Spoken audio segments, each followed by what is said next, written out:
Quando mais nova e sem Jesus, fui armadilha. Foi armadilha. Foi. Abre o buraco, prepara a cena. Tô aqui. Só para ver quem cai. Aí como todo mundo vai caindo, todo mundo vai se relativizando, e a mulher armadilha adora dizer, esse caiu também, esse caiu também. Ela vai fazendo contabilidade de quem não aguentou. Vicia, porque traz um suposto poder de reafirmação egótico, de reafirmação da imagem. Sim, Caio. De reafirmação dos valores banais de certas figuras femininas, que se validam assim, por contabilidade de quantos não aguentaram e caíram. Olha. Quantos chegaram. Não que necessariamente ela vai querer ficar com ninguém. Ela só gosta de saber que onde ela está, aonde quer que ela proponha, tem gente para cair no buraco. Olha. São testes e mais testes, e a pessoa vive e come e bebe e se alimenta desse culto à sua sedução, à sua irresistibilidade. Sim, Caio. São os entes armadilha. Tem aqueles que, como uma mulher, fazem isso do ponto de vista da tentação sexual ou sensual, mas tem todos os outros tipos, não é? Tem aqueles que fazem isso com o carisma que possuem, ou com o dinheiro que têm, ou com as oportunidades que criam ou abrem. Percebeu que tem uma ascensão de poder, aí começa a cair na armadilha interior de ficar criando armadilhas para os outros, não para letalizar e matar o indivíduo, mas só para fazer contabilidade de quantos caem na minha capacidade de seduzir, de atrair. A validação. A validação. Tem pastor que faz isso, né? Até que um dia... Pastor tem muito pastor. Tem, Caio. Muito pastor que insinua, brinca de seduzir as meninas da igreja, as mulheres da igreja. Faz sempre como Absalão, que pena que eu não posso. Mas se eu fosse um homem solteiro, você não estaria sofrendo assim. Rapaz, o que tem de pastor que solta essa, e as mulheres vão ficando loucas. O cara não precisa tocar em mais ninguém, mas todo mundo anda molhada por ele. Olha isso. E ele lá no púlpito, e ainda dizendo isso. Cada uma pensa que é uma coisa particular, que é uma coisa individual, que foi só para ela, que ela que é especial. E ele já disse isso para 97 na Assembleia. Ele seduz a coletividade singularmente. E não precisa pegar ninguém. Olha. A eroticidade adoecida dele se vincula à realidade que, de cima daquele púlpito, ele olha e sabe que existem todas aquelas pessoas num cio potencial por ele. Parece chocante o que eu estou dizendo, mas só gente que estava morando em Marte não sabe disso. A pastorada inteira que está me ouvindo, não tem um com a coragem de me dizer que não conhece inúmeras situações assim. E que ele mesmo, quem sabe, algum dia já se viu ou tentado ou já sucumbindo a essa realidade sem que tenha materializado nada, mas ficou nessa psicologia do controle, do domínio, da sedução, desse prazer de ver os otários e otárias caírem na direção de passarem óleos em azeite bronzeador nas nossas costas. Ou seja, o nosso buraco é irresistível. E até onde vai isso, Caio? Quando é que isso finda? Qual o resultado disso? Quando o cara cai num buraco, né? Né? Quando ele mesmo, ela mesma, caem em algum buraco, geralmente. Porque o Espírito Santo te convence do buraco que você cavou na sua alma, enquanto fica fazendo buraquinhos para testar os outros, porque isso te esburaca. Tudo que eu faço para lá acontece antes dentro de mim, porque eu só faço lá porque já está em mim. Aí eu vou me esburacando. Quanto mais eu seduzo, mais vazio eu me torno. Ou o Espírito Santo te convence, te esmaga assim, ou você tem que cair em buracos sem fundo. sem fim, para abrir os olhos e dizer: meu Deus, era assim que eu vivia fazendo? E aí, quem sabe, ao invés de sentir remorso, pela graça de Deus, a pessoa sinta arrependimento para a vida. Sim. O que, de fato, a salvará, com a graça de Deus, em nome de Jesus. Cara, estou fazendo seminário em minha igreja. Acreditava que era um ambiente propício ao livre pensamento, portanto imparcial quanto às opiniões. No entanto, quando dependendo da igreja, algumas até que são mais ou menos assim. Algumas igrejas metodistas, algumas igrejas luteranas, algumas igrejas episcopais, algumas presbiterianas são mais abertas para isso. No Algumas entanto, congregacionais, poucas, algumas, mas a maioria, meu amigo, pensamento aberto para diálogo em igreja, instituições religiosas. Eita. Que é isso? Sim. Fábio de Mello que eu digo. É. No entanto, quando expus minha oposição ao dízimo baseado erroneamente em São Malaquias, ele bota entre aspas, São Malaquias, explodiu a polêmica até os ouvidos do pastor. Recentemente, em uma reunião de obreiros, ele se fixou na pauta dos dízimos e citou o debate que ocorreu em sala. Foi enfático em dizer que não queria saber de obreiros seu opositor ao dízimo e passaria a verificar os nomes de quem dava. Fiquei decepcionado. Estou sem saber o que fazer.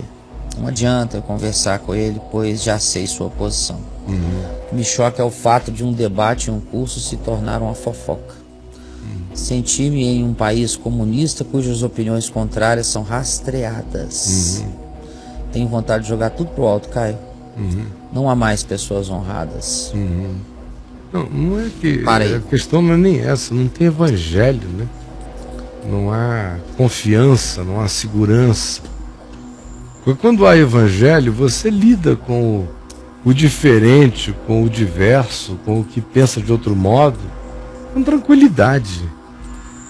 Com tranquilidade. Por exemplo, tem gente que frequenta o caminho da graça, mas que tem uma convicção religiosa da qual ele não ficou livre. Ele nem sabe que é religiosa a convicção. Eles, eu me lembro aqui de umas 5 pessoas, 6. Que tem essa coisa. Por exemplo, eles chegaram aí à conclusão, seguindo alguns grupos de internet, em algumas particularidades, embora gostem do caminho mesmo, que não precisa mais batizar ninguém com água. Aí já falaram comigo, já disse que não é assim. Eu continuarei batizando sempre até o Senhor voltar. Mas eu vou brigar com umas pessoinhas por causa disso? Se elas continuam a crer no essencial, que Jesus habita em nós e nos batiza com o Espírito Santo, eu vou fazer confusão por causa disso? E dizer qualquer outra coisa além de explicar o que não é? Não, no dia que o Senhor quiser esclarecê-los, esclarecerá. Isso aí não é fundamental para nada, isso não salva. Outras coisas mais. Tem gente que, por exemplo, não gosta mais de tomar ceia do Senhor no ajuntamento público com o pãozinho e o cálicezinho, porque acha que é industrial. Ficaram assim tão radicais, tão viscerais, que não querem fazer parte daquilo. Lembra a religião. Eu respeito, estão vivendo uma fase de andar de naturismo. Sabe, tinham vergonha de tirar roupa, agora foram para um lugar naturista, ficaram pelados e fizeram disso uma ideologia. Parece um bando de naturista. Eu dou tempo, porque as pessoas amadurecem. Chega ao ponto que vai amadurecer e faça como eu, graças a Deus, que cada pão que eu como é uma ceia, cada água que eu bebo é vinho, cada vinho que eu bebo é água, tudo é sacramento. E o pãozinho e o vinhozinho lá de uma vez por mês junto com os irmãos também é comunhão, sem complicação. Agora, isso é o evangelho que gera na gente. A seleção do que tem importância e do que não tem importância.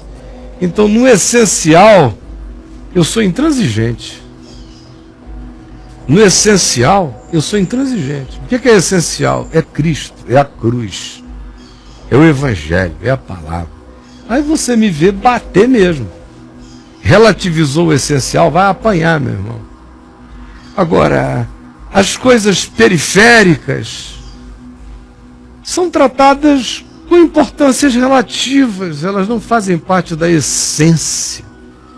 Elas fazem parte dos adereços históricos, das simbolizações, da pedagogia, da arquetipia da introjeção. Só isso.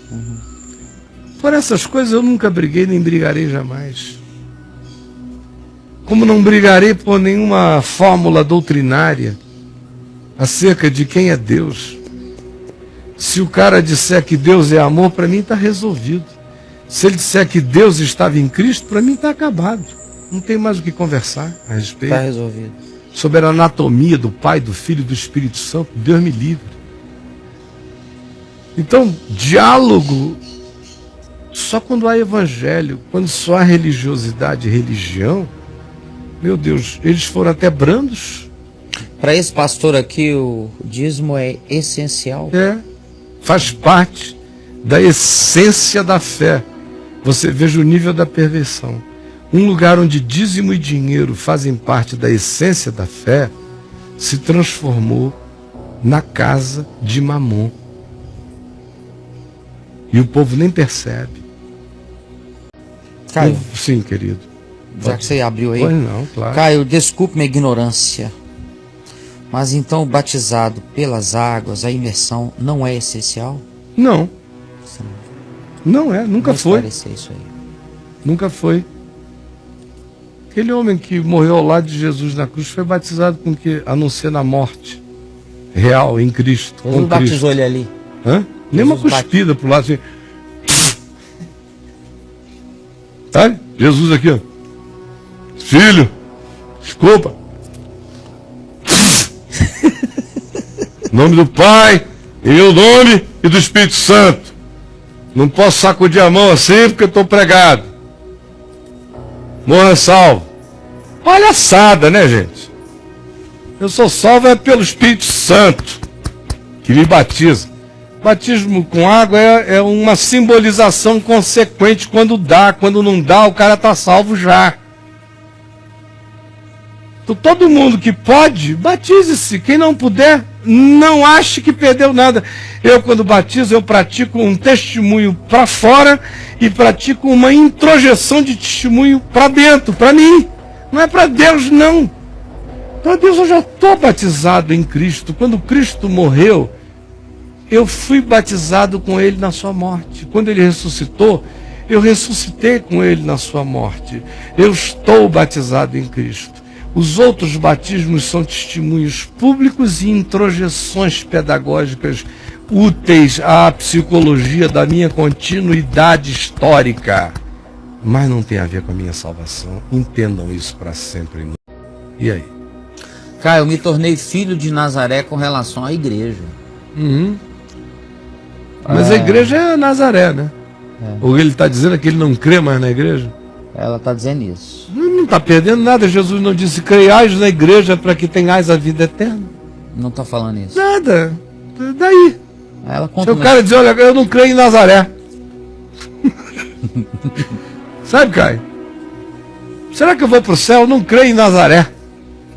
Ora, a igreja como entidade, a única igreja que ela pode conhecer, de fato, são as entidades históricas, locais. São Nazarés, são geografias. São tão cidades quanto as cidades, as igrejas locais.